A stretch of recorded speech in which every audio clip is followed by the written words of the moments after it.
Director of Discipleship John Hodges Baska here, and I'm so glad you're joining us for another of our virtual Bible studies.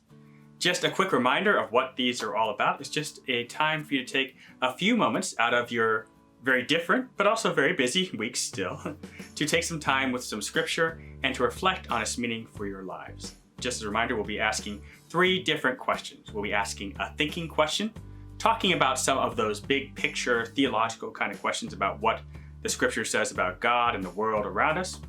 We'll be asking a being question about how the scripture affects us spiritually, emotionally, and physically. And then we'll be asking a doing question for our third question about how we can respond in faith with action as a result of this scripture passage. So, I hope you will join me for ours today. We'll be going back to Exodus. We did Exodus a few weeks ago, and now we're back in Exodus. And we're going to be doing Exodus chapter 3, verses 6 through 8. And then God said, I am the God of your father, Abraham's God, Isaac's God, and Jacob's God. Moses hid his face because he was afraid to look at God. Then the Lord said, I've seen clearly my people oppressed in Egypt.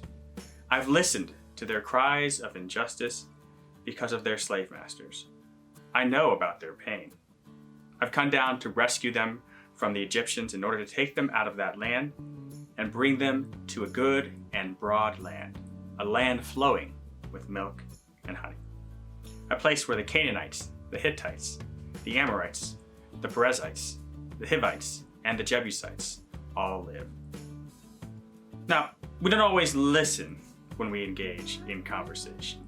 Now, you may be thinking about how can that take place, but I know I've done it. You've probably been there. You've been listening to a person, or at least you think you're listening to a person, but what you're really doing is you're kind of just waiting for the chance to say something back in return. That's different from the type of listening that we're all called to do. And that's different from the type of listening that God does in this passage. God listens to the cries and the pain of the Israelites, and he seeks to make the world a better place because of that listening. And in this passage, God challenges each and every one of us to be able to listen to those around us in a better way. So, first for our thinking question, and this goes back to a few months ago, if you can believe there was a time before coronavirus, and it goes back to our politics study, which I really enjoyed. We studied the book, I Think You're Wrong, but I'm Listening. And, you know, when we were able to gather at church and do things like that, one of the things we talked about was just how hard it is to listen to each other when it comes to difficult subjects.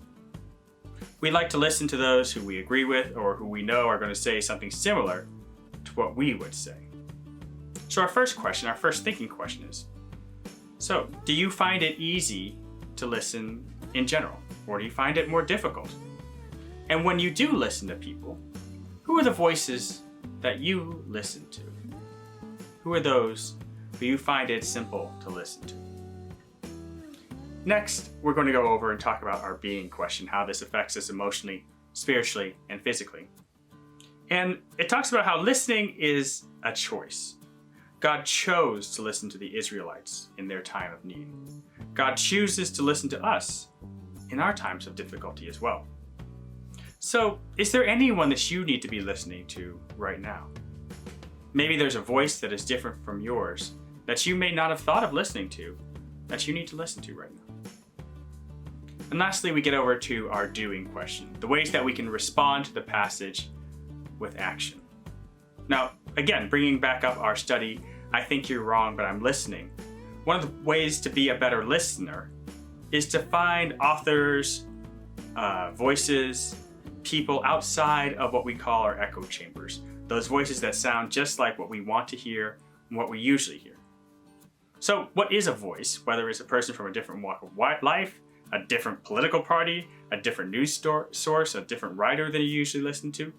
Who is a person that you could listen to in order to hear a different voice? Well, I hope that you'll try to do that this week, and I thank you for joining us for another of our virtual Bible studies. I hope that you'll be blessed by just this short time of taking time out with Scripture. Thanks for joining me.